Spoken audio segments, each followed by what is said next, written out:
How's it going, people? Welcome back to the channel and welcome back to the Forever Arsenal podcast. Hope everyone is all good and well. It feels like it's been a little while, obviously, with the international break.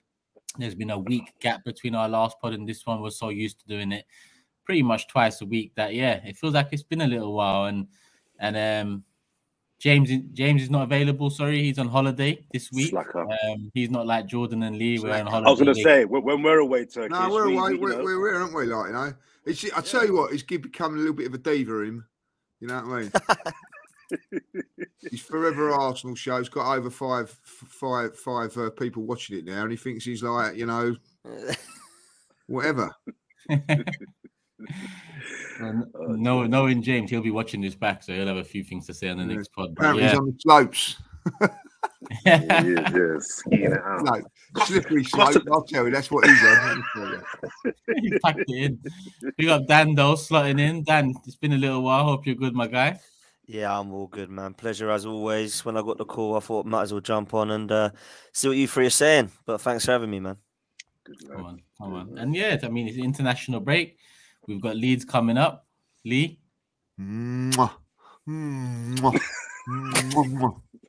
I've had to endure that earlier on today. I'll tell you, like, a man can't even kiss his missus in the morning. His missus. He forgot I was in the background. At least you're only in the background remotely and not there. Do you know what I'm saying? That's all I mean. Yeah. It's all in my head now, Dan. I'll say it's all in my head now. Dirty so. You're gonna have to speak to someone about that, Lee. But we'll get that sorted. I'll pass you any numbers that you might need after the show. But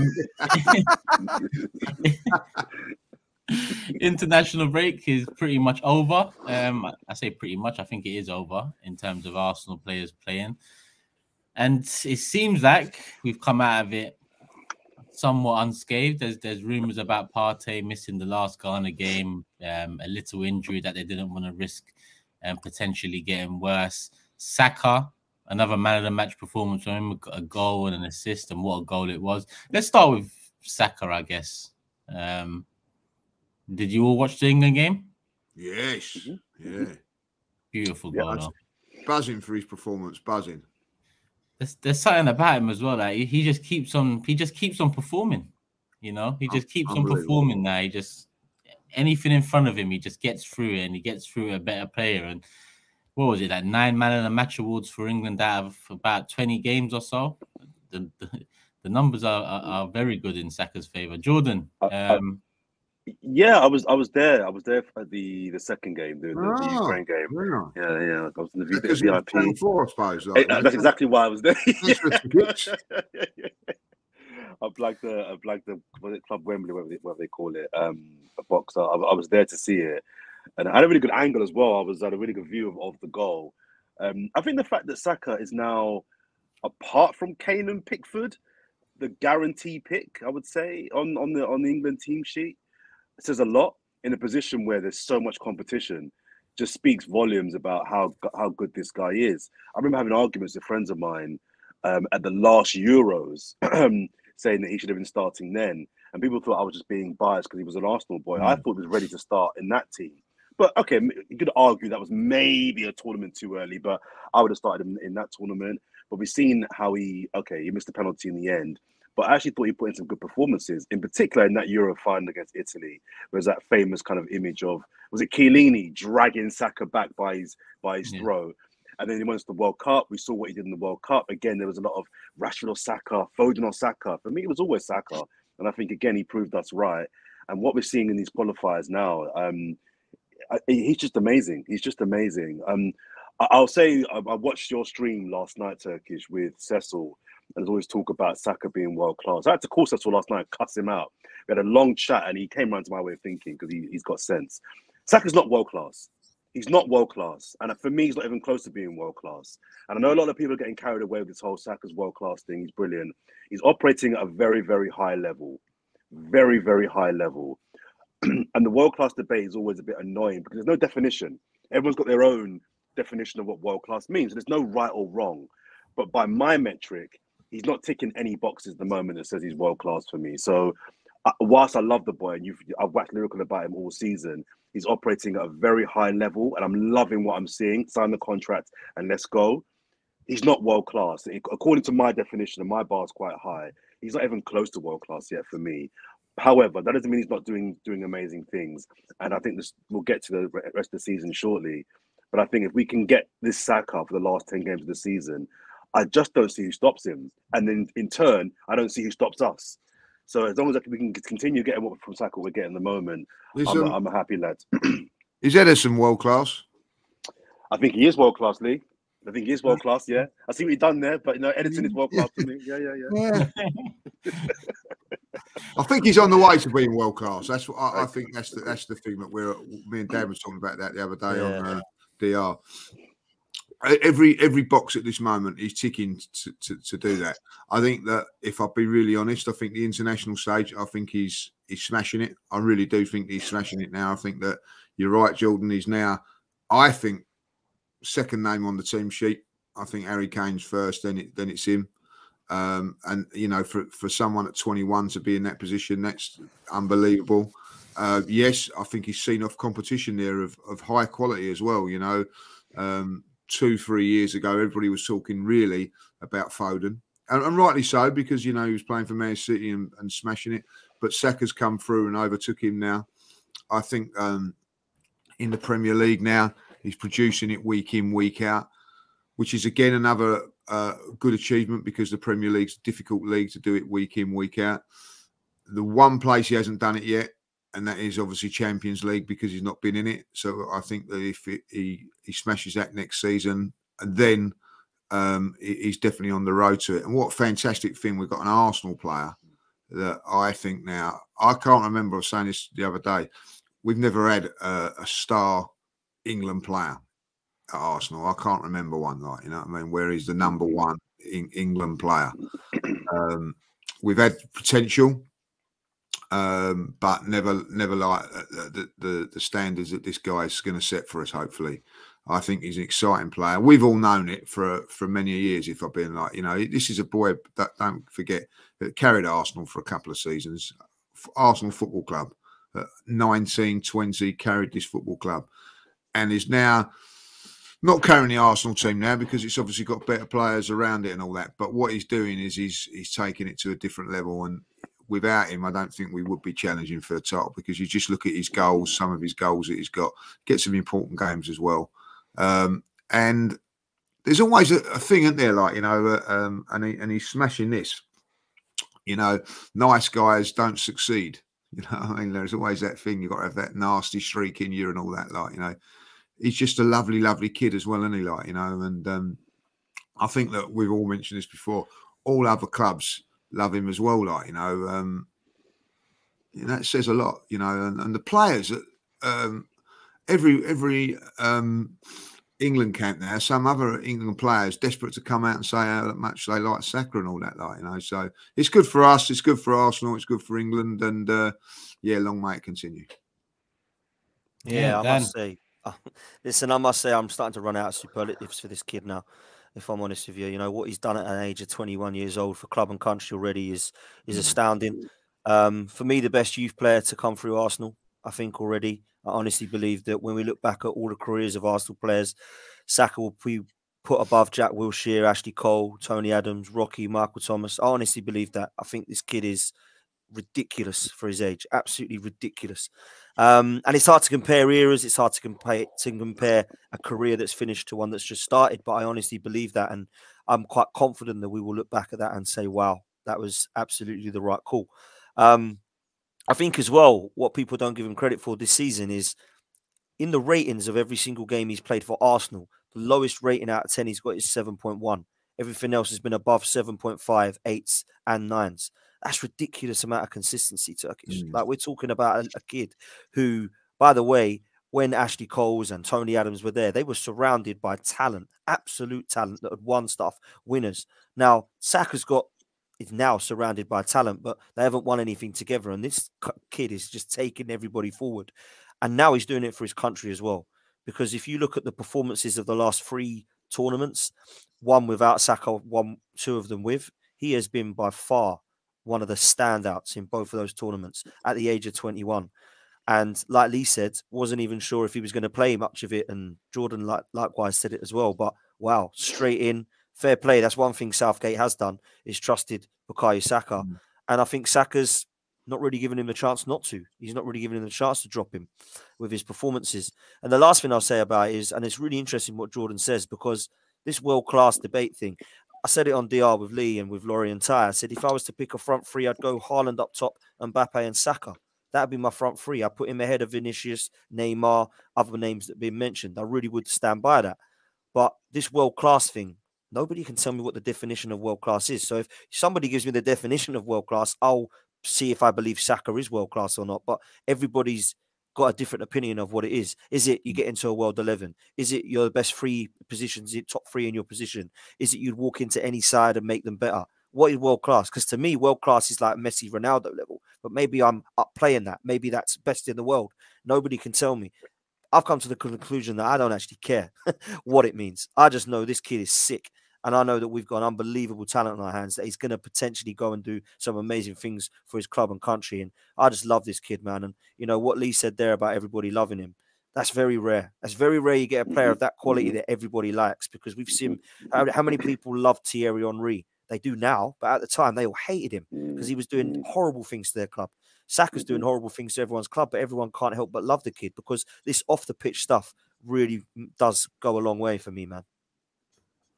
Jordan, you was about to say something? Or? No, I was, but I want to hear what's your view, because you've not given your opinion. You saw the stream with me and Cessa yesterday. I mean, on the world-class subject, I think he's still got some way to go. I think I agree with Lee that he's on the way to that. He's gradually improving season on season. Anytime it's a new level or something different expected of him, or there's another target in his way, he just smashes it down. You know, when Dan went through the list of academy products and said Saka being the best, I thought to myself, "Oh, there's a couple of names in there. Adams is the one that sticks out to me, but he's not wrong. I mean, Saka at this pace and where he came into the Arsenal side and where he can potentially be taking us in the next few years, he's in with a shout of being up there with the very best, and that speaks volumes for a player that, like you lot said, is liked a lot by opposition fans and players. And anytime he is with England, there's always a soundbite coming out of someone communicating with Saka or some sort of banter between the lot. In all honesty, when I look at Saka, I mean, I never expected him to kick on in the way he's kicked on in the last 3 years. But now I think the ceiling is so high for him, because every time he's faced up with a new challenge, and the way he just coasts through it, it's not even like I feel like he's got more gears to his game to come. I feel like when he enters Champions League, which is one thing that people knock him for, obviously, he hasn't been in Champions League, so he hasn't performed at the highest. I get that. But every level he has performed at so far is very high. I'd steer away from the world-class thing, but like Dan said, I don't really care. Whether you think he's world-class or not, whether I think he's world-class, I don't care. I'm enjoying what he's giving. I'm enjoying what I'm seeing. And long may that continue. That's just my opinions of Saka. I think, as Dan said, there's no definition, so it's all opinions, isn't it? For me, it's very, very simple. When I judge a player that's world class, my definition is the player doing things that very few players can do, and is the player operating at the highest level consistently and operating at a high level consistently. Those are two things for me. Players that can do things that most players can't do, and players that are operating at the highest level on a consistent basis. Don't give me 1 year, 2 years in the Champions League when you drop off. The players that I've over my watching football time, I define as world class, have done it for 4, 5, 6, 7 years at the top level. Don't give me 2 good years. They give me years. That's why I say, unless Saka wins the Champions League for us next year, even next year, I won't be calling him world class, because you can't give me 18 months. He was good last year, but he's not. I think successful last night. His numbers aren't phenomenal.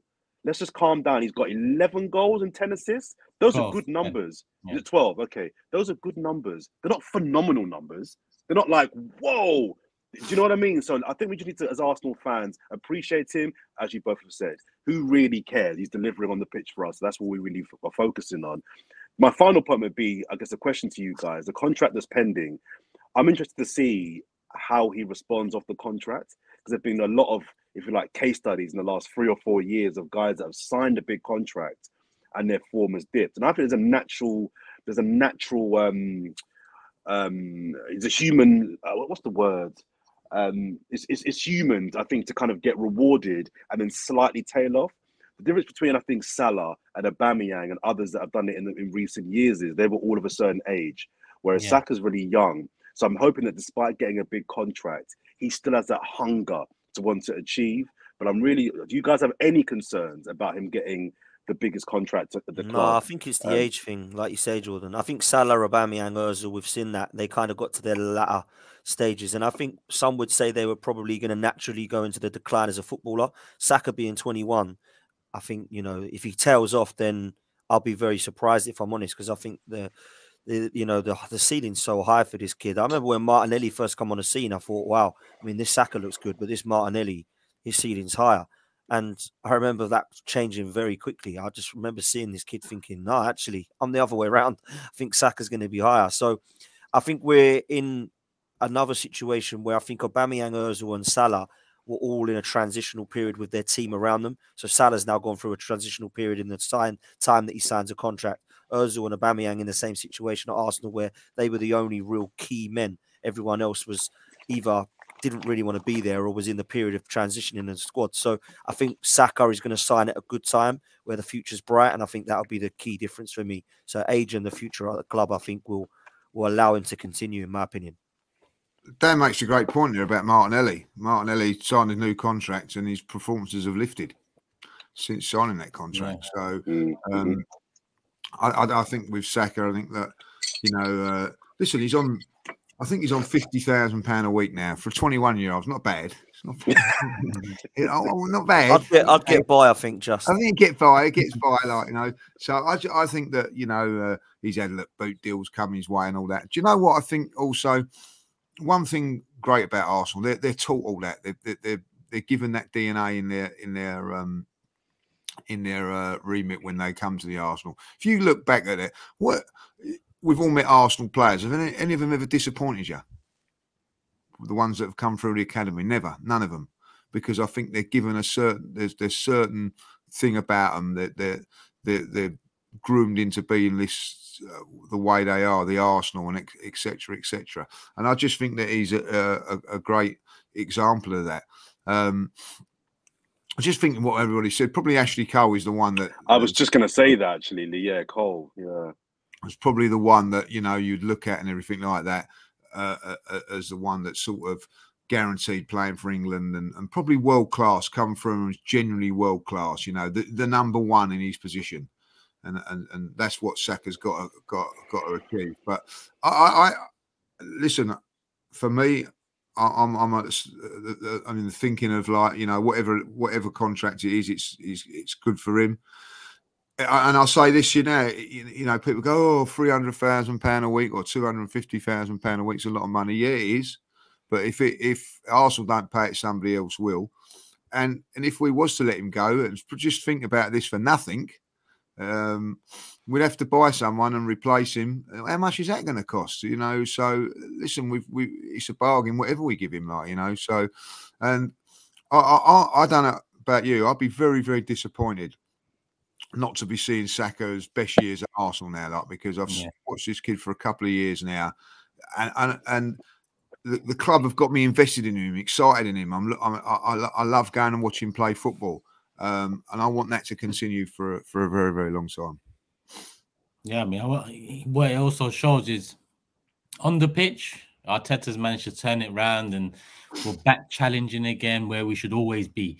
But off the pitch as well, things are looking bright, because there was a lot of years where we'd lose our best talent, our quality experience, or our best young and emerging talent. Now, Martinelli's contract in the bag. Saka's contract nearly in the bag. I'm hoping Saliba's contract will be next in the bag. We're moving in the correct manner, both on and off the pitch. And that's important for me, because our decline on the pitch came from our decline off the pitch. So we needed to start moving in a different direction off the pitch. We needed to, you know, maybe take the 2 steps back after our wage structure was completely dismantled over the years, and clear it out and kind of reset and go again. And there's always concerns when a player signs a big contract. There always is. But we go back to Saka's character and what we said about him off the pitch and how liked he is and stuff like that. You use Martinelli's contract as an example and how he carried on kicking on. There's something about these players now and loving life at Arsenal Football Club more so than, the last 10, 15 years where it felt like money was the thing holding players to this club. It wasn't necessarily playing for the badge. It wasn't necessarily a winning mentality, wanting to change the culture at the club. Now, regardless of the contract, I still believe he'll kick on. I still believe we'll look back in 2-3 years and say he was worth it. And at that point, he'll be renegotiating another contract, hopefully, because I want to see him at Arsenal for life, especially at this rate. I want to see his best years here and I want to see his last year's year. It's been a while since, we've had a player like that that's kind of gone through the ages at the club and come out the back end, and winning along the way helps. So a Premier League trophy or two along the way would go a long way, because we've waited so long that the next face of the Premier League trophy for us, they get close to, if not legend status, straight in. When you consider how long we had to wait and what it's going to mean to us, and the lows. I mean, the highs are made by the lows, in a sense where when you go through the mud and then you achieve something off the back end, it comes out of nowhere. It means so much more. But I think we are headed in the right way, and I think Saka's going to be the face of it. We've talked about Saka a hell of a lot. Martinelli's also kicked on this season. We've got two young wingers that are both headed in the right direction, on and off the pitch. I mean, Martinelli, you can say the same thing we just said about Saka in terms of his character and how likable he is, wanting to play for the badge, talking about a contract and asking where the pen is. I mean, we've got two wingers that want to be here. They're at the age where they're still got a lot to learn. They're learning, but they're producing at the same time. Listen, I can't wait for the future. I can't wait for the now as well, because there's 10 games to go. Jordan. And you talk about getting Arsenal getting their house in order off the pitch as well, signing contracts. I think a part of that, which links to, again, the England team, go and get Bellingham this summer. Go and get Jude Bellingham this summer. That, for me, is the natural upgrade to what's his name then? He who shan't be named. That is the natural upgrade to our midfielder, the Swiss captain. You know me, I'm not really one for the fancy signing. I'm all about the right signings. I don't care how much they cost. He, for me, is the right signing. I'm hearing Liverpool linked with him, United linked with him. Why are we not in for him? We need Jude Bellingham. We need a midfielder that's an upgrade on our current midfield. So for me, if Arsenal is serious, and it's looking like we're going to be getting Rice this summer, which I'm not overly happy about, but it is what it is. But Jude Bellingham is the guy for me that if I'm Arsenal, I'm doing all I can to ensure that he's an Arsenal player next summer, because he's not only is he phenomenal, but he's just what we need. I think you're right in terms of the perfect midfielder. Potentially looks ridiculously good, this kid, right? But I think with Rice, he can play in both those positions, and I think that's what Mikel Arteta's looking at, that he can be the Xhaka and Partey replacement. So I would love both personally. I don't think that's going to happen unless we've got 400 million. But I do feel personally like you're right. This Bellingham kid is going to be ridiculously good. I think with Rice, I think that a lot of people are saying it's looking closer. I think if Partey's out, Rice comes in and he can start alongside Partey as well. And I think that's why people are looking at that signing as one that makes more sense than Bellingham. Because if you sign Bellingham, Partey gets injured, you're still playing Lokonga or El Neni. Well, the reason you're totally right, Dan. The reason why I think, and Turkish kind of alluded to it just a minute ago, the reason why I would go for someone like a Jude Bellingham, like a glamour signing, is that for the first time in 19 years, you have the chance to go and get the best players with the tag of Premier League champions. We hope. I don't want to jinx it, but you can now go into the market buying the best players, saying we are the Premier League champions. It's not often you have that weapon in your armory to be able to go and entice the best players in the world. Not we're top four, we're offering you Champions League football. You're coming to a Premier League team that want to retain a Premier League title. And I think whilst we've got, hopefully we'll get it. I don't want to jinx it too soon. But whilst we have that, I think we've got to maximize that. But I think you're totally right. I see the kind of versatility with Rice. I just think that Bellingham is an upgrade significantly on on he who shan't be named. Oh, I love think him, we man. need that. I love him. The other great thing about it is if you're at this moment in time, 19, 21, 22, 23, when you've got a move to go somewhere, say like for instance, Man City at the moment, yeah, you're going to get lots of money, but you're going into a team with players 29, 30, 28, the other teams like that. If you with Arsenal at this moment, you're going to go there with all the players the same age as you and around, you know, and you can have that life off the field as well as on it. Do you know what I'm saying? I've played in teams where when I was younger, they was all in their 30s or you know, and you wanted to do different things. And then the team changes or you change team and you go into a younger team. All of a sudden you grow with that team as well. I think that's a key thing as well for us now. That you've got these players, they're all young, all vibrant, all talented, and all going places. And you know, if I was a young player, you'd want to be on that ride, wouldn't you? Like, you know, and seeing the likes of Saka, Martinelli, not just him, you know, Gabriel at the back, you know, come to the club at early 20s. You've still got Eddie there. They're all in that young age of 21, round about that age. Apart from Saka and Partey at the 30s, they'd probably feel a bit left out because they're not probably playing PlayStation as much as the other guys. But you know what I'm saying? They've all got the same interests and things like that. And it would be a vibrant place to come and play, not only play your football, you know, you're winning things or you're challenging as well. It's a good place, Arsenal, where I think 5 years ago, listen, people still come to the Arsenal. But I don't think it's got the energy and the swag that it's got now. I really don't. You know, I'm buzzing for Saturday. Can't wait for it. And you know, Turkish is just, when he was talking about that, when you think about those dark days that we've gone through, you know, are incredible. Like, you know, there were times when you're sitting there with an empty stadium. It was hardly any atmosphere and all that. Now you go, you can't get a ticket for love or money. The atmosphere is like different. You know, everything about the football club has changed. Everything. It's unbelievable, really. And you've got to give Mikel credit for that. You've got to give the players credit for it, the fans, because they've come on board and changed things as well. We've gone through a lot, guys. I don't think people realise how tough it's been for us, like, you know. And we've had it good, and now we've had it bad. But, you know, and as Turkish says now, you know, and that's why these next 10 games, I'm looking forward to them. Whatever will be, will be. Yeah. But I'm going to enjoy it because I'll tell you what, I'd rather be where we are now than what we was 2-3 years ago, sitting there. Can't wait for the end of the season, being disappointed about the summer transfer window because that was your only hope. That ain't my only hope now. You know, I'm just buzzing for every game, you know, so bring it on.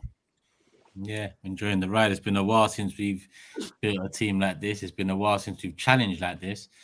And that's the bare minimum challenge. And you know, that's the standard at Arsenal Football Club. So big credit to Mikel for that. Because like you said, everything's changed in the last 2 years.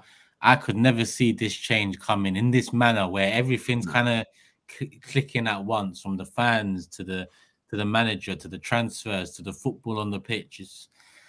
It's been a long time coming, but I'm with Lee. I'm going to enjoy the next 10 games and hopefully we come out the back end Premier League champions and we can use that as part of our Arsenal, no pun intended, in the summer. But you mentioned Saturday, Lee. Obviously, we're back against Leeds. Yeah. The game before the Anfield trip, which is one of the checkpoints for me, that Anfield trip. But with news that Thomas Partey might be missing and Saliba still out, which looks like he'll be touch and go for the Anfield game. Leeds is still a team we should get past, right, Dan? Yeah, they are. Leeds have got their own injury problems as well. Nonto limped off. I don't think he's their best player for me. That kid looks ridiculously good. Tyler Adams, there's a doubt as well. I believe he might be out, and Wober as well. So they've got some injury problems as well. I think we should have enough at home against Leeds. I think they're a team that are going to come fighting because they do not want to be in that relegation fight. And I think the appointment of Javid Gracia is an interesting one because it's not somebody that I look at and think, wow, they're now safe. I thought they might have gone for someone who, you know, has been there, kind of done it before, or they might have tried an attacking style of football that kind of allowed them to get out of it, because I do think they have some very good young, vibrant attacking players. But he seems to be lifted what Jesse Marsch had kind of left. So for me, it's a team that's going to come and give it their all. But I just think that we have got enough. The only concerns I'd have, and I'll be interested to know what you guys would do in terms of injuries. If Partey's out, I think it's obvious what happens. We normally see Jorginho come in.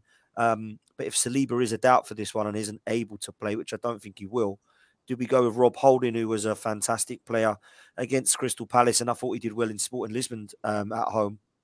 Or do we try to put Ben White back there, a partnership with him and Gabriel at the back that worked last season in many games, and try to go different at right back with either Tierney or Zinchenko there, and playing the other one over on the left back side? So there's some options there. I think it will be Holding, if I'm honest, because Holding has not let Arteta down in the last game at home against Palace, which will be a similar test for us in terms of Leeds.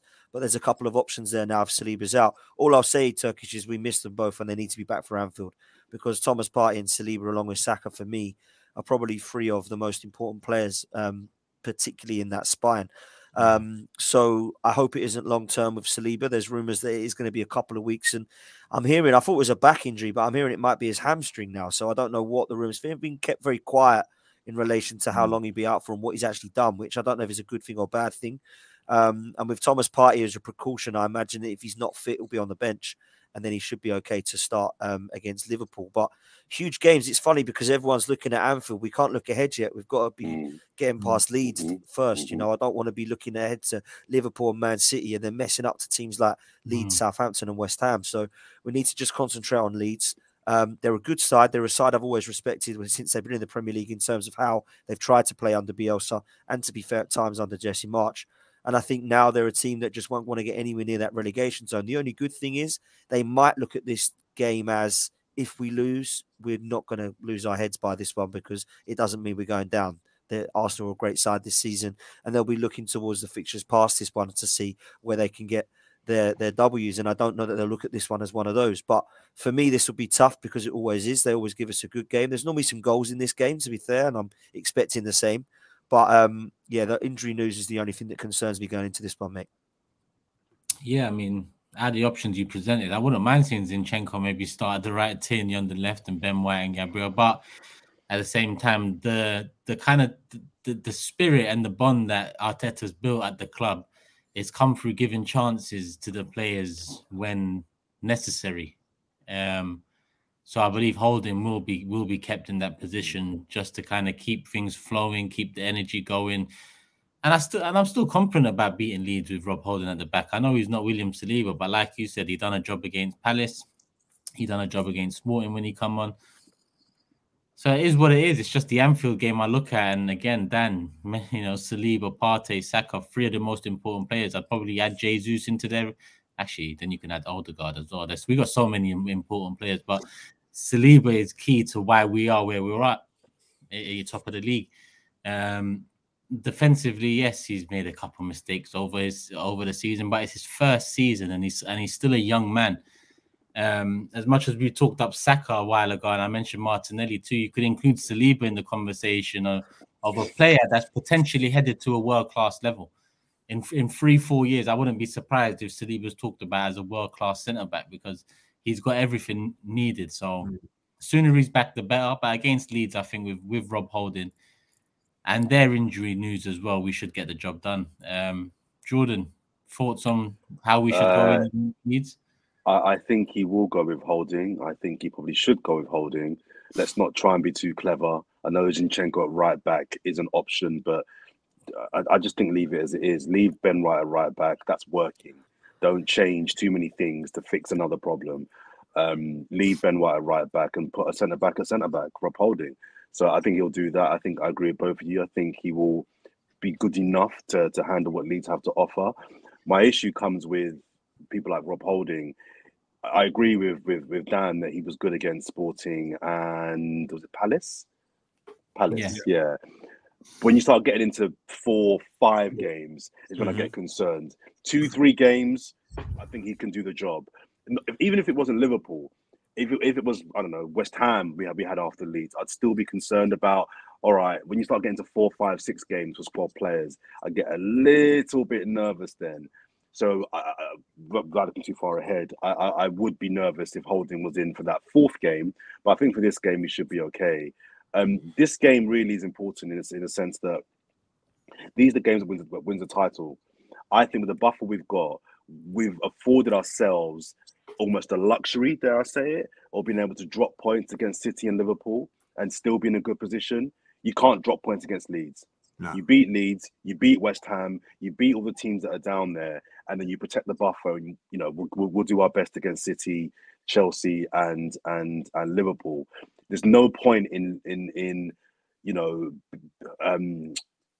going into those big sexy games, but you can't handle the kind of bread and butter games against Leeds at home.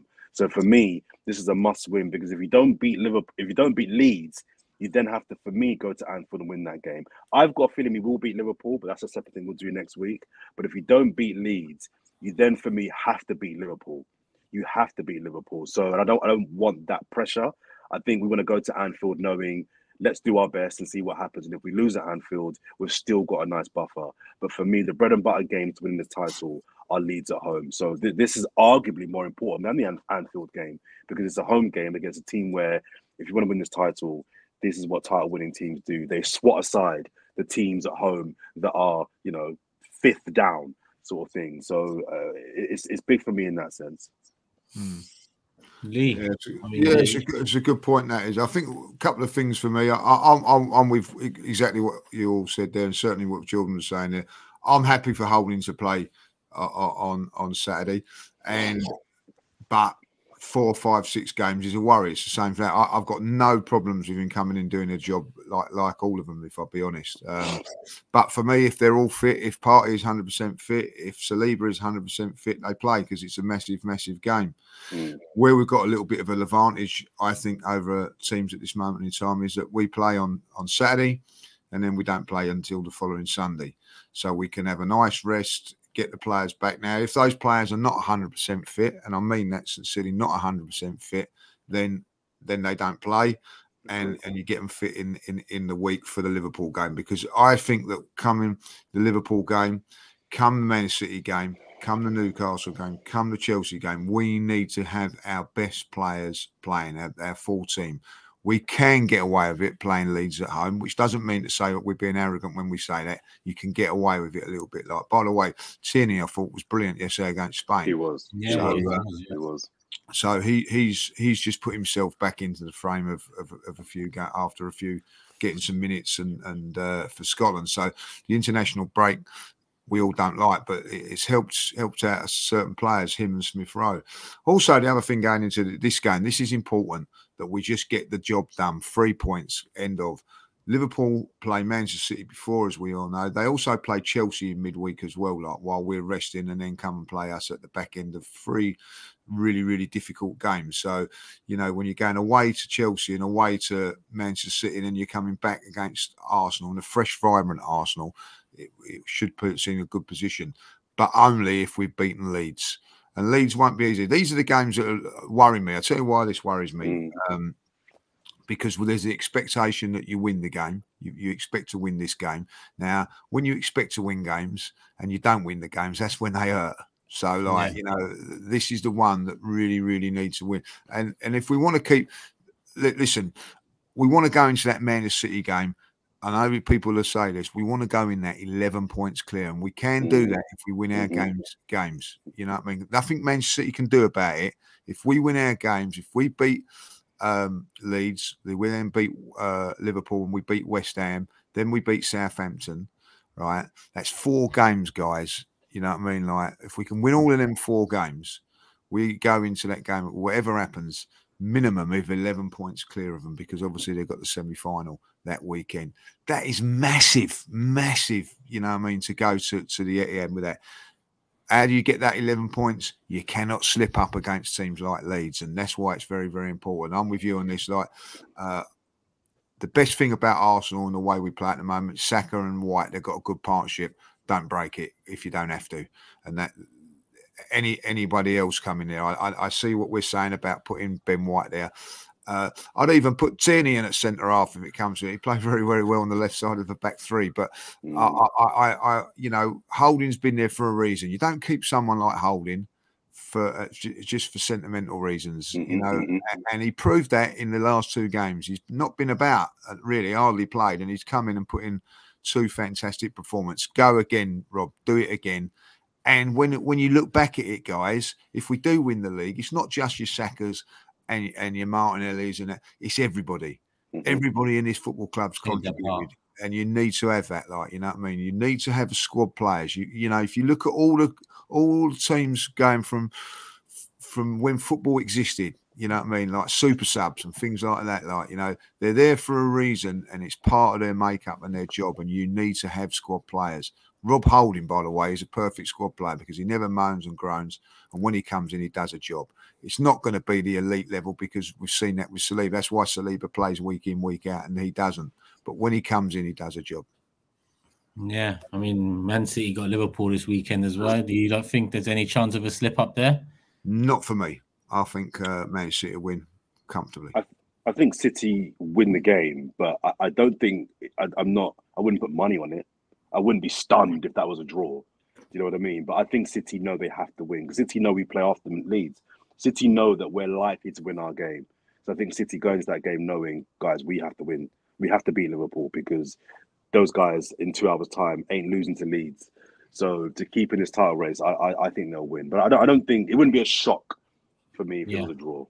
A few of my mates are saying, "Oh, you're going to go down the pub early, watch the game, and all that." Like, you know, I'm not worried about that. I'm not interested in that game. I'm not interested in the game. So what we do on the Saturday, like, you know, they can do whatever they like as long as we win on the Saturday. That's all that matters. So I want to, you know, I've seen people watching the Palace game, you know, of Man City, and I'll say, they'll win that. You know what I mean? Like, why put yourself through it when there's no need to? You know what I mean? Just worry about the Arsenal. We're going to go through it. Whatever happens, there's going to be games we're going to go through. Why put yourself through on other teams as well? Like, that's how I And also, if Man City do win, if Man City did lose, I mean, I think they'll win as well. But if they did lose, is that going to make that an easier watch for us or a harder watch against Leeds? You know what I mean? So it's one of those, isn't it? You think, oh, dear, we've got to win this now, man. We cannot slip up. So this is what we love about a title race, man. It's exciting. But I think it'll be a comfortable victory for Man City against Liverpool. I just think Liverpool, particularly at the Etihad, I just don't think they're defensively good enough, and I think their midfield will get dominated like it has done most of this season, and I expect Man City to beat them. This is the home stretch, Turkish. Now, this is like we're back from the break. This is now what we've been speaking about for months and months and months. This is now when it's like it's a 100-meter sprint, and you're in that final 10, 15 meters. We can see the line, and don't trip up. Now, and I think we've praised Mikel Arteta so much this season, and rightfully so. For me, this is where he earns his money, because he has to get the team mentally right. Don't because remember, most of this team haven't been here before. Most of this team have not been here before. We're talking about pressure and overcoming barriers, beating Chelsea, beating Liverpool, beating United. You know, after the World Cup, those are all challenges we've overcome. But this is a different pressure. This is now, guys, we're going to single-digit figures. The Premier League title is yours to lose. Yeah, just don't drop the soap. Don't drop the soap and mess up, because right about now, it's yours. And it's treating it game by game and focusing on each individual game. Forget City. Forget the Liverpool game. Forget the Chelsea game. It's about now. Tick off Leeds, and then we go on to the next one. Yeah. I think the most important person in the club now isn't Saka. It's not Saliba. It's not Ramsdale. It's Arteta. This is where he earns his money. If Arsenal don't win the league this from here on in, listen, I won't call it a bottle job, but I think it'll be a massive opportunity missed, and I'll be looking at him in the same way that if we get it done, I'm looking at him as well. Do you know what I mean? So for me, it's now about Arteta really focusing on all the minds of the club to say one game at a time, it's ours to lose. Let's go and get it. I don't disagree with you guys. But I'm definitely watching the Man City Liverpool game. I'm definitely putting myself through it.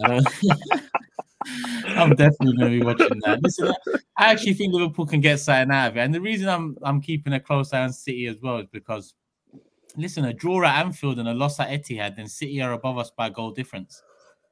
And you know, Jordan used the word bottle job, and I wouldn't look at, you know, drawing away at Anfield, losing at Etihad, and winning 8 of the last 10 games of the season, necessarily bottling it. No way. That's a very realistic scenario of results. but that would lose us the league on goal difference.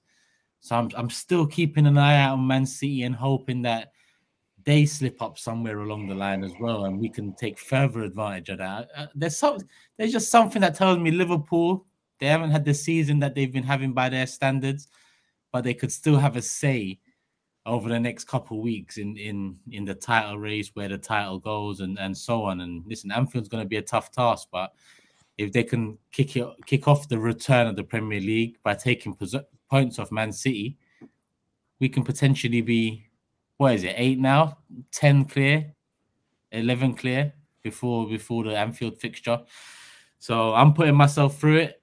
Dan's actually right. Does it make the Leeds game an easier watch? Probably not, but this is why we love football, right? This is part of the journey. I remember watching Man United back in the day when it was us two challenging for the title and just hoping and praying that they'd drop points. So it's back, isn't it, like that? Listen, last few years, Man City versus Liverpool, we was watching it from just an interest of football.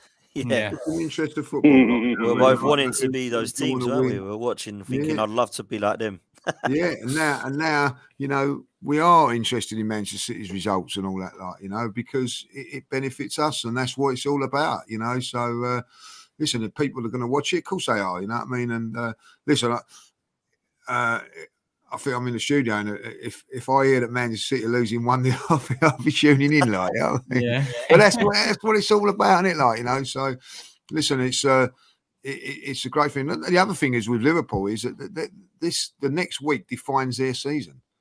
Because if they were to lose against City and then lose to Chelsea, which are two difficult games, and lose to us, there's no way they're going to get Europa League, let alone Champions League. So, they've got a bit of incentive to go to Man City and get something from that game. So it's a game that there's a chance. There's a chance that they can drop points, but I think that City, we'll wait and see. I will say this, though. I don't think Arsenal's games against Liverpool and Man City will decide the title. I still think I think everyone's concentrating on those two. And it's like, if we do get through them, everyone's going to be like, title's ours. Nah, trust me. There's some banana skins for Arsenal and for City. Brighton at home, they ain't going to be 3 points given. Brighton, they've got to go to Brighton, I think, Man City. They ain't going to be given. Last game of the season is Brentford away. That ain't easy for City to go there. Especially if you're looking for Europe. For a Conference League position. Exactly. I think they've still got Fulham as well. I know they've dropped off a bit, but they've been a good side and a difficult one this season. Leicester always do well against Man City up until the last season. They've always had really good games, and they're going to be fighting for their lives. They don't want to be anywhere near that relegation zone. So this ain't like get past Liverpool and Man City, then we can just coast. I don't see it like that. I think there's a lot of twists and turns, and I see both Man City and Arsenal dropping points. I do. I think both teams will. Yeah, I think so. Along the way. Let's bring up the league table, the prediction league table. Let's. This has been the longest 7-8 days of my life. We've had it, you know what I mean? Oh, dear. I think I've been pretty humble in the WhatsApp group, guys. I think I've been really quiet. Just for the viewers. Tell us how to win it before. This is how you win it, he told us, Turkish. And we had to remind him that we've won it. You know what I mean? Like, we know what it's like to win, He said, just for the viewers, he said to me in the WhatsApp group, I need to be worried about Lee. I said, we're on the same points, mate. We're on the same points. But yeah. Shocking behaviour, isn't it, really? Jordan is ahead on correct scores. He's got. I heard when he was kissing his girlfriend, he said, "Still top of the league, darling." It's embarrassing, really. It's embarrassing. It's gonna all fall apart come the end of the season. League table, girlfriend, all of that is gonna be done. Jordan. He's killing me. Just get my Arsenal Edison shirt ready, yeah? That's what I'm asking for, Lee. Just get my Arsenal shirt Edison on the back ready for me, please. That's what I'm asking for. Just for the listeners on Spotify and Apple Podcasts and the podcast platform, Jordan, as you can tell, is still top on 34 points. I'm on 34 too, but he's got one more correct score. That's right. Lee is on 32 points, and James is on 27 points, still some way behind. I didn't get James's score. I don't think none of us really care. I'll get that from him after. It's not really part of the conversation. Is it? Well, he hasn't sent any score. Huh? He didn't send any score. That was in the WhatsApp group to send any score. He's too busy skiing, isn't he? He's trapped it in, you know. Oh, what is he skiing 24/7? Is he like? Oh, yeah, I wouldn't put it past him. He's probably lost on the slope somewhere, like, you know what I mean? If he was part of the title race, I'd say, yeah, he goes in with no prediction. But because he's just there, lonely at the bottom, I just thought, you know what? He's the Spurs of the group, isn't he? He's the Spurs of our table, isn't he? He's like slippery slope sliding away. You need a drum roll, please, because for the first time ever, second time, first time in the history of Fourever Arsenal, first time you're going first. Jordan. Why would it be second time? When's the last time he was first? Yeah, never been so. Yeah. Jordan will be predicting first. All right, lads. I'll set the standards. I'm gonna go for an Arsenal win. I don't think we'll blow them away. I don't think it will be like a Palace game. I think it'll be 2-0. I'm going 2-0 Arsenal. Yeah, I knew one of you guys wanted 2-0. I knew it. 2-0 Arsenal. I'm happy about that. Jordan's predicted 2-0. I'm predicting 3-0. Ah, you pair of slaves. You horrible bastards. But think about it, Lee. If you want to go 3-0, go with Turkish, and then you can make points up on me. 3-1. Oh, something different. He's throwing the clean sheet in and called a 3-1. So what's that? 2-0 Jordan, 3-0 by me, and 3-1 by Lee. Dan, might as well add your prediction into the list as well. Yeah, man, I'll go for James. No, I'm actually with Judges. I think it will be 3-1. We never keep a clean sheet at home, man. Just never happens. So I think Judges will be smiling come the end. I think it will be 3-1. So I can't remember the last time we kept a clean sheet at home. I'll bet the clean sheet every time, Dan. I know. I ain't doing it no more at home. The two up there have gone clean sheets. I'll tell you what, it's destiny.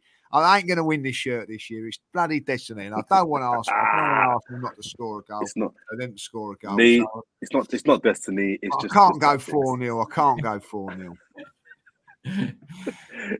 It's good predicting. That's what it is. Not destiny. It's about time we get a clean sheet. Yeah, I hope we do. I hope we do. I hope we win 1-0 now.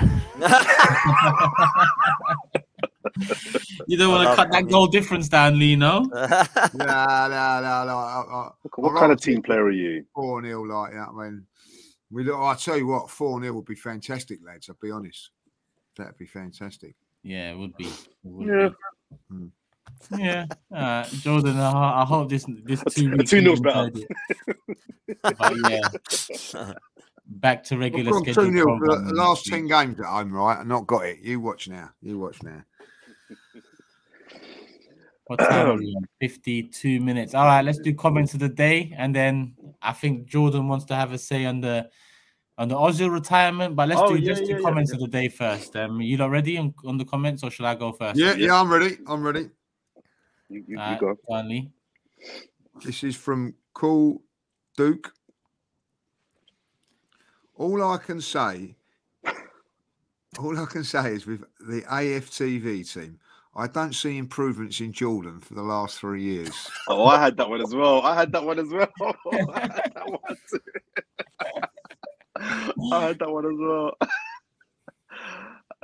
Very good. So for context, I made comments last week that I said that Martinelli, his goal output has improved, but his overall game, I don't think actually has improved. I've not seen any overt element of his game that I think has improved over 2 years. All the comments have gone like, "Oh, he's got better." I'm like, for me, anyway. That's a quite good comparison, because recently you've been getting your predictions right, but I think people still think you talk a lot of shit. So yeah, it's true. I certainly do in the comments. It's true. So your output has got better, but yeah. But of the two Turkish, I'd rather get this right. I'll happily talk more shit. I had that one as well. I've got a couple here from Matt Willimant. I've heard Jordan is starting a new show on AFTV.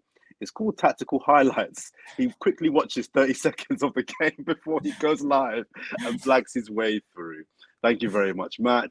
And the other one I've got here is, it says, Luis Suarez has good technical ability.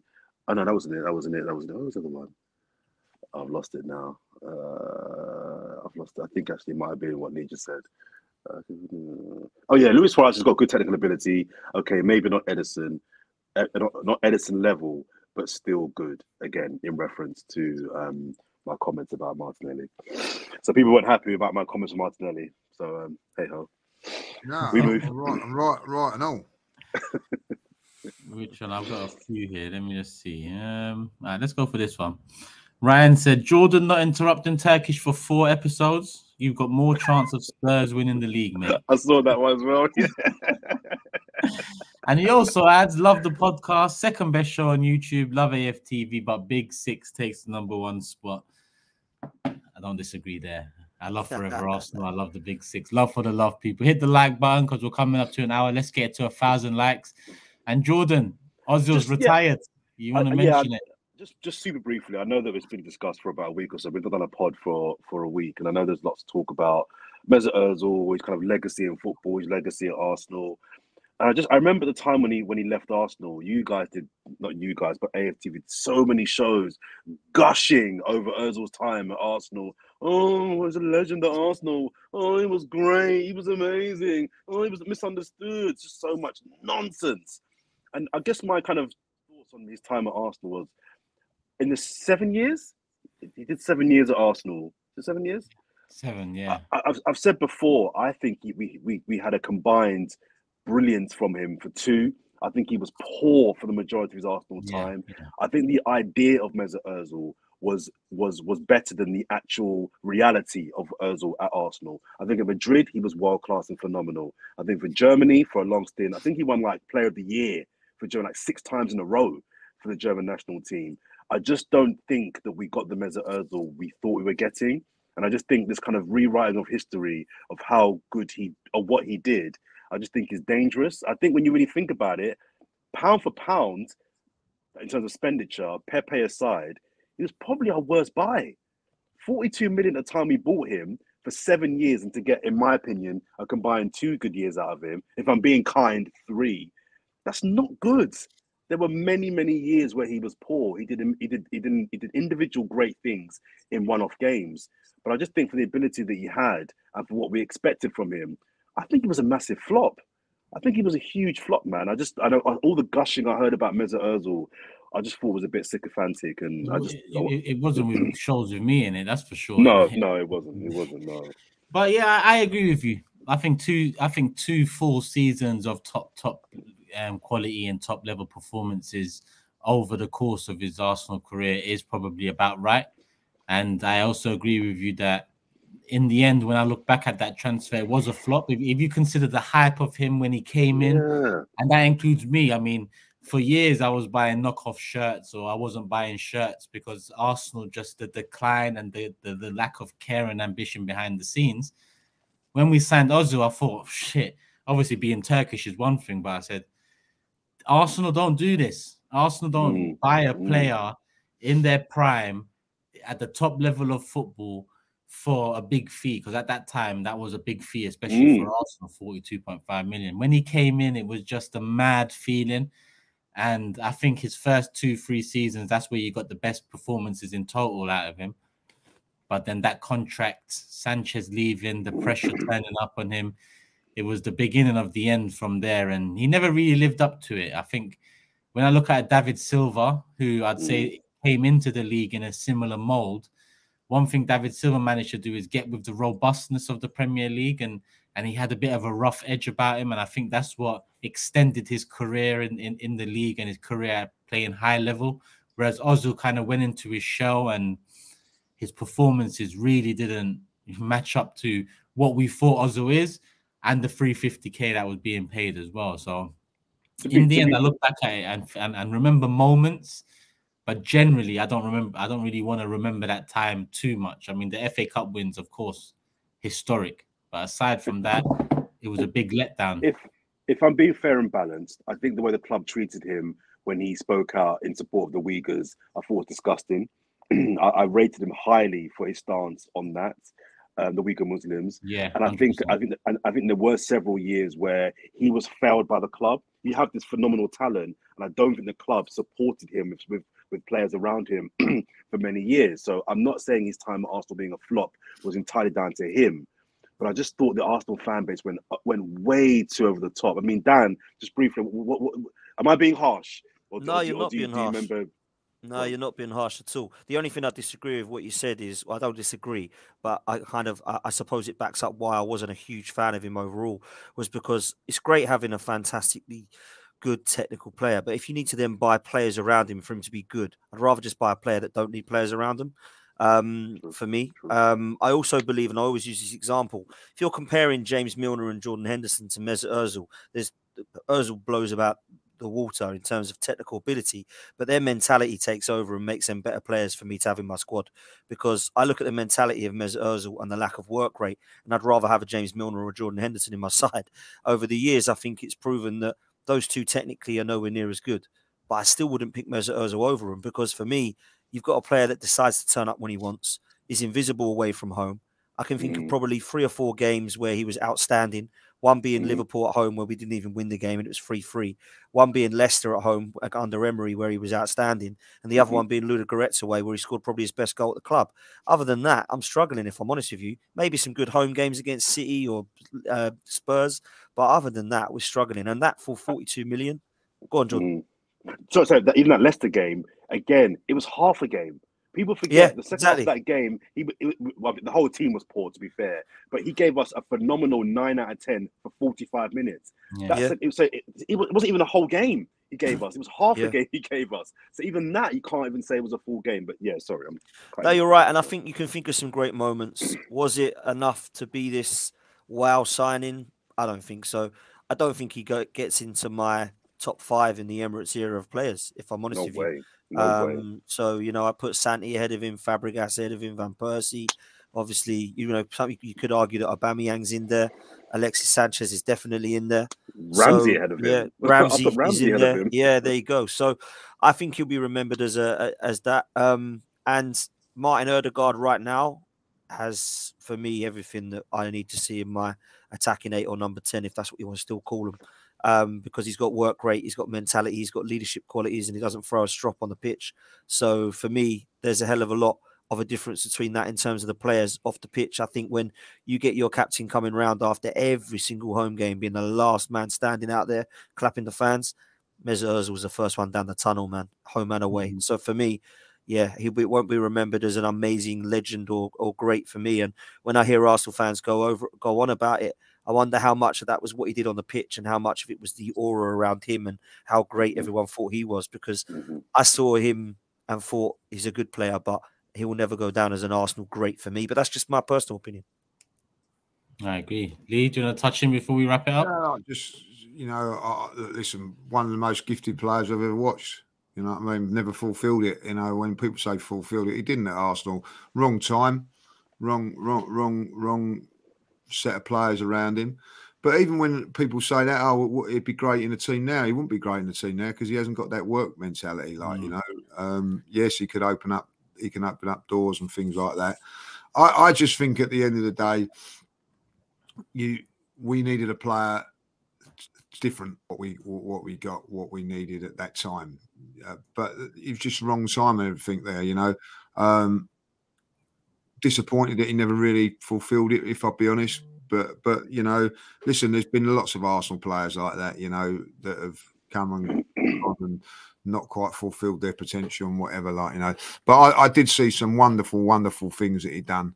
And I looked at him sometimes, some of his skills, and when he'd done those sort of things, that was the thing that annoyed me about him, because I thought, well, he can do that. Why can't he do it on a consistent basis? That was my sort of thing with him, because there was this so much ability in that. But look, listen, at times he was a pleasure to watch, and other times he was frustrating to watch. It was just a mixed bag, and I think that's how it was for his season. But I wish him well in life, because he is an Arsenal player and everything like that, really. But for me, just didn't really. He wasn't the sort of player we needed at the time. At that time, we needed something different, and a little bit of disappointment about it, if I'll be honest. Yeah, and you know what's funny? At a certain point, when I was talking about these players and that era, it would hurt a lot more, and there'd be a lot more resentment, and there'd be a lot more of like sour feelings. Now we're challenging for a league title. Now we've got a squad where I like the majority of players. I can talk about then with a bit more, I don't know what it is. Optimism, I guess. I'm talking about it now as that's the past now. I want to look forward more so than that past is still haunting us. And obviously Ozil was just a part of that. He isn't the whole reason of the decline and why we ended up finishing 8th a couple of times. But I'm so glad to be in this position where I can look back and just know that's then. Where we are now and where we're going is a completely different place. So long may that continue. Dan, thank you for slotting in for James, as always, my guy. Yes, bro. Always a pleasure, man, and great to see you free. And make sure everyone tunes in and likes and subscribes, people. Nice one, Turkish. Thank you. No worries. There you go, my guy. Make sure you catch Dan. He's got his own channel, so I'll put that in the description. He's also on Lee's channel, and he's also on AFTV as well, so you can catch him here, there, and everywhere. Jordan, big up as always. You can catch him. Where can we catch you? Channel 4, watching highlights. Channel 4. I'm doing an interview today with Anthony Joshua. So if you tune into Channel 4 News this weekend, you'll see me doing the Lord's work, interviewing one of the greatest boxers this country's produced. Otherwise, I'm on the Instagram. I'm on the Twitter. You can see me on TalkSport. I do the Guardian Football Weekly. I sometimes do a podcast with my mate. He talks about other sports as well. I've forgotten what it's called. Shame. On the streets, I'm often in Tesco's on the main road here in Waterloo. So if you just if you're in the local area, come and say hi. He's on fake taxi tonight.